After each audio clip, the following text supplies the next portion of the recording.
Have you ever dreamed of becoming a millionaire, someone who has managed to create a life full of success and wealth from scratch? Imagine that you are building an incredible castle, a grand place where you and your family can live happily and securely. To build this castle, you need a solid plan, the right tools, and of course, avoid any mistakes that could cause the castle to collapse. The same goes for the path to becoming a first-generation millionaire. It is like a great journey where you are building something valuable and lasting. But just as a castle needs a solid foundation, your journey to wealth also needs special care to ensure everything goes smoothly. In this video, you will see the 5 biggest mistakes you should avoid as you embark on the path to financial success. Think of these mistakes as potholes in the road that can cause you to stumble and lose your way. We will help you identify these potholes and show you how to work around them so that your journey is much smoother and more successful. Are you ready to discover what you need to avoid in order to avoid making these fatal mistakes and ensure that your path to wealth is as safe and promising as possible? So stay with me in this video. Before we get into the video, just check down below if you haven't subscribed to the channel yet. In this channel, I'll show you exactly what you need to do to be a millionaire. Without further ado, let's get into the video. 1. The work-life balance trap. Let's imagine you're at an amusement park. Among the various attractions, there's a game that seems simple but is actually quite challenging. You have to keep several plates spinning on sticks, all at the same time, without letting any of them fall. These plates represent different parts of your life: work, family, friends, health, leisure, and the time you set aside for yourself. As you spin one plate, another plate starts to lose momentum and almost falls. So you run to save it, but then another plate starts to wobble. At first, it seems like you're managing, but as time goes on, it gets harder and harder. Now, imagine that every time one of these plates wobbles, you feel a pang of guilt. Oh no! I'm spending too much time at work and forgetting about my family, or I spent so much time with my friends that I didn't get to the gym today. This feeling that you need to be perfect in all areas of your life at the same time can become a real trap. Many people believe that they need to find the perfect balance between all of these areas, as if there were a magic formula to do so. But the truth is that trying to maintain this rigid balance can be an impossible task and, in fact, can cause more stress than benefits. When you try to give 100% of yourself to everything at the same time, you are very likely to end up feeling exhausted and unfulfilled, as there is always the feeling that something is missing or that you are failing in some area. Now, imagine another situation. Instead of trying to juggle all of these plates alone, what if you had help? What if, instead of thinking of work and personal life as completely separate things, you started to see them as parts of a whole that can complement each other? Instead of seeing work as something that takes time away from your personal life, you start to think about how work can, in some way, bring benefits to your family and your life outside the office.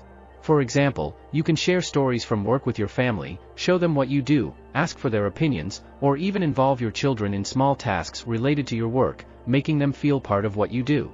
Let's imagine a little story to illustrate this. John has always been a very dedicated and hardworking father. He wanted to do the best for his family, and so he believed that he needed to keep his work and home life completely separate. For him, being a good father meant being present at home, and being a good professional meant being 100% focused on work. But by trying to balance these two things so tightly, John ended up feeling constantly stressed. At work, he worried about the time he wasn't spending with his family, and at home, he thought about the emails and projects that were still pending. One day, John decided to change his approach. He started bringing little stories from work home, telling his children about the challenges he faced and the cool things that happened at the office. He was surprised to see that his children were curious and started asking questions, showing interest in what he was doing. Then John had an idea: why not involve his family in some aspects of his work? One weekend, he asked his children to help him organize some documents and showed them how some of the tasks he did could be fun. Little by little, John's work stopped being something that took him away from his family and became a way to connect even more with them. He began to see work not as an obligation that separated him from home, but as something that was also part of his family life. And instead of feeling guilty about spending time at work, he began to see it as a way to provide and set an example for his children. John realized that true balance was not in keeping work and personal life separate, but in integrating them in a way that made sense. When he needed to focus on work, he explained it to his family and everyone understood. And when he had free time, he made the most of it with his wife and kids, without worrying about what was going on at the office. In the end, John discovered that work-life balance is more like putting together a puzzle than spinning plates. Each piece, whether work or personal, fits together to form a complete and satisfying picture. He learned not to feel guilty about working hard, as long as it was part of a life that he and his family could enjoy together. And so, John not only found balance, but also discovered a way to live a fuller, happier life where work and personal life coexist in a harmonious way. 2. The illusion of escape and the reality of overcoming. Let's think about a situation that many of us have experienced. You are in a dense forest, full of tall trees and bushes on all sides. Suddenly, a storm comes. The wind howls, the rain starts to fall heavily, and all you want is to find shelter. You start running, desperately looking for a safe place to take cover. But the more you run, the more lost you feel. Every time you look back, the storm seems closer, and the fear of being caught by it increases. This storm represents the problems and challenges we face in life. Often, when we are faced with difficult situations, our first reaction is to try to escape them. This may mean avoiding a difficult conversation, procrastinating on a task that causes us anxiety, or even distracting our minds with things that take our minds off our problems, such as social media, games, or television. Running away may seem like an easy and quick solution, but in reality, it is just an illusion. Let's imagine a story. Maria was a young woman who had always been afraid to face her problems head-on. Whenever something difficult happened in her life, like a fight with a friend or a challenging assignment at school, she would look for a way to escape. She would hide in her room, put on her headphones, and watch videos on the internet, trying to forget what was bothering her. However, no matter how hard she tried to escape, the problems always came back, often even bigger and more frightening than before. One day, Maria realized that by running away, she wasn't solving anything. In fact, her problems seemed to follow her, like that storm in the forest. She began to feel tired and exhausted, always worrying about what would come next. It was then that she decided to change her approach. Instead of running away, Maria decided to face her problems head-on. The first challenge was a difficult school assignment. Instead of procrastinating and getting distracted, Maria decided to tackle the work. She knew it would be difficult and that she might need help, but she was willing to try. And to her surprise, as she began to solve the task, she realized that it was not as impossible as she had imagined. Maria felt relieved and, upon completing the task, a sense of achievement took hold of her. Little by little, Maria began to apply this new attitude to other areas of her life. When she had a fight with a friend, instead of avoiding the person, she took the initiative to talk and resolve the situation. When a task arose that she did not know how to do, instead of despairing, she asked for help or research to find a solution. Maria learned that running away from problems did not make them disappear. On the contrary, it made them more frightening. Facing difficulties was, in fact, the only way to overcome them. She discovered that, often, what we fear most is not the problem itself, but the idea we create of it in our minds. When she stopped running and decided to face the storm, she realized that she was stronger than she imagined. In this way, Maria transformed her life. She began to see challenges as opportunities for growth, and each time she overcame a difficulty, she felt more confident and prepared for whatever came next. The reality of overcoming was much more powerful and rewarding than the illusion of escape. 3. The comfort cycle. Let's imagine that you have a super soft and warm blanket. Whenever you feel sad, tired, or scared, you run to your blanket and wrap yourself in it. This blanket is so cozy that it makes you feel safe, and the world outside, with all its challenges, seems less scary. Over time, you start to spend more and more time under this blanket, because it is the place where you feel comfortable and protected. But what happens when you spend so much time there that you start to forget what the world outside of it is like? This blanket represents our comfort zone. The comfort zone is the place where we feel safe, where we know what to expect, and where nothing challenges us too much. It is the place where we take refuge when we are afraid or insecure. But, just like the warm blanket, the comfort zone can end up imprisoning us. Sometimes, without realizing it, we become so comfortable in this place that we start to avoid anything that might take us out of it. This could be something as simple as trying a new activity, meeting new people, or even learning something new. Let's imagine Lucas' story. Lucas was a boy who loved playing video games. He would spend hours and hours playing because it was something he knew well and was very good at. Whenever his friends invited him to play soccer, he would make up an excuse because he didn't feel as confident playing soccer as he did playing video games. For him, the soccer field was unknown territory, full of uncertainty, and he preferred to stay where he felt safe, in front of the TV, with his controller in his hands. But one day, something different happened. His friends insisted so much that Lucas decided to give it a try. He was nervous, afraid of not being good enough and of being ridiculed. But to his surprise, he realized that although he wasn't the best player, he had a lot more fun than he imagined. Every goal he scored, every pass he made him feel a little more confident.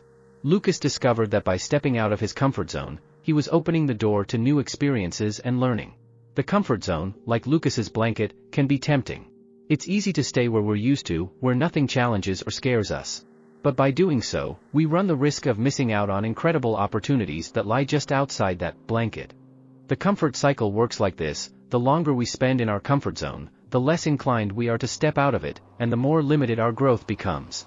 When Lucas started stepping out of his comfort zone, he discovered a new passion for soccer. He made new friends, learned new skills, and gained a confidence he'd never had before. He realized that life was much richer and more exciting outside of his comfort zone. With each new experience, he felt stronger and more prepared to face even greater challenges. The moral of the story is that in order to grow and develop, it's essential to break the comfort cycle. It's natural to feel fear or hesitation when trying something new, but it's precisely by facing these uncertainties that we grow. Like Luke, we can discover that the best things in life are beyond what we know, and all we need to do is take the first step outside our safe blanket. Have you done one of these mistakes? Tell me in the comments down below.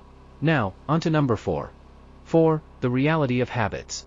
Let's imagine that you have a secret superpower, but unlike the powers you see in movies, this one is a very subtle superpower. It doesn't make you fly, it doesn't give you super strength, or make you invisible. This superpower is the power of habits. But what are habits? Habits are those things that you do every day without even having to think much about it. For example, brushing your teeth, making your bed, or putting on your sneakers to leave the house. These are small actions that are repeated so often that they end up becoming automatic, as if they were part of who you are. Now, what many people don't realize is that these small habits, as simple as they may seem, have the power to shape your life. It's as if each habit were a drop of water falling on the same stone every day. At first, you don't see much of a difference, but over time, these droplets begin to leave a deep mark. In the same way, your daily habits can shape the person you will become in the future. Let's get to know Anna's story. Anna was a girl who loved to draw. Ever since she was little, she would grab a pencil and paper and spend hours creating characters, inventing stories, and filling the paper with her colorful ideas. Drawing was one of her favorite habits, something she did every day. But as Anna grew older, she started to get busier with school and other activities, and she ended up leaving drawing aside. She thought that one day she would draw again, but since she didn't make it a habit, little by little she drifted away from this passion. Until one day, Anna decided that she wanted to get back to drawing. At first, she felt rusty, as if she had lost the skills she had when she was younger. But instead of giving up, she decided to create a new habit. Every day, after doing her homework, she would set aside 15 minutes to draw, no matter what. At first, 15 minutes seemed like too little, but Anna knew it was enough to rekindle her passion. And so, day after day, Anna was rebuilding her skill. Over time, those 15 minutes became 30, then an hour. What started as a small habit turned into something much bigger. The reality of habits is exactly this: small actions repeated consistently can have a huge impact on your life. The secret is not to do something big all at once, but to take small steps every day, consistently.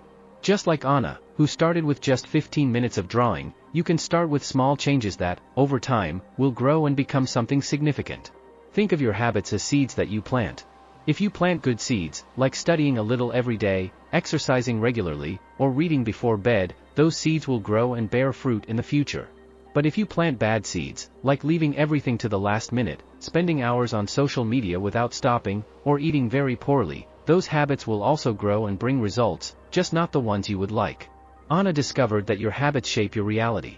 By resuming drawing as a daily habit, she not only regained the skills she thought she had lost, but also discovered new techniques, developed her creativity, and even began selling her illustrations online. She realized that by controlling her habits, she could control the course of her life. Habits are like small steps we take every day towards a goal.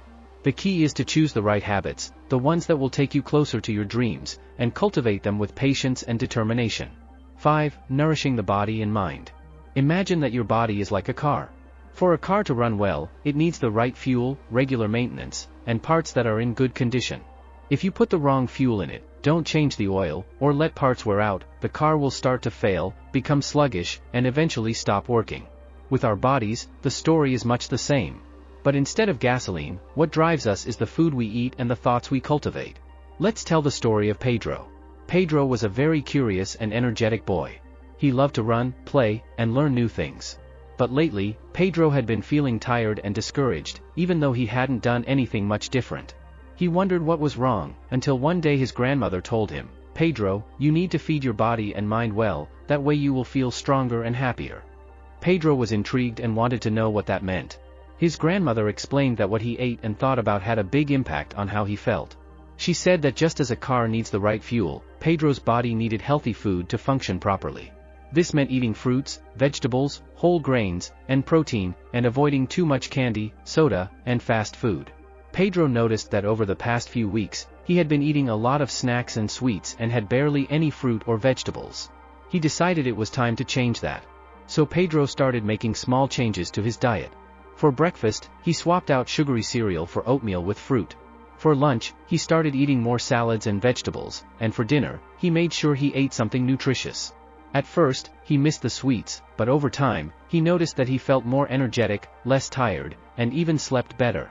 But feeding the body is only half the story. His grandmother also talked to him about feeding the mind. She explained that just as the body needs healthy food, the mind needs positive thoughts, learning, and rest. Pedro was a boy who loved watching videos and playing games on his phone, but he realized that this wasn't feeding his mind the way it needed to. So he decided to start reading more books, learning new things, and even trying to meditate a little before bed to calm his mind. These changes were transformative for Pedro. Not only did he become healthier physically, but he also became calmer and happier. He began to notice that when he ate well, both with real food and with good thoughts, he felt more confident, stronger, and ready to face any challenge. Just like Pedro, we all need to take good care of our bodies and minds. This means making conscious choices about what we eat and what we let into our heads. When we feed ourselves well, not only with food, but also with good ideas, learning, and positive thoughts, our bodies and minds work together to keep us healthy and happy. So, think about how you are feeding your body and mind. Are you eating enough healthy foods? Are you drinking enough water? What about your mind? Are you filling yourself with good things or letting negative thoughts take over? Small changes can make a big difference, just like they did in Peter's life. So, what do you think about taking the next big step towards your dream of becoming a first-generation millionaire? Think of the path to financial freedom as an exciting adventure at an amusement park. To make the most of each ride and reach the end of the adventure with a big smile on your face, you need to be aware of some obstacles along the way. Avoiding these 5 mistakes we've discussed is like finding the best routes and avoiding areas where you might get lost. If you can navigate these obstacles carefully, your path will become much smoother and more fun. It's like following a treasure map. Knowing where not to fall will make it much easier to reach your goal. If you enjoyed this video, don't forget to leave a like and subscribe to the channel. Comment the word mistake to let me know that you have reached the end of this video.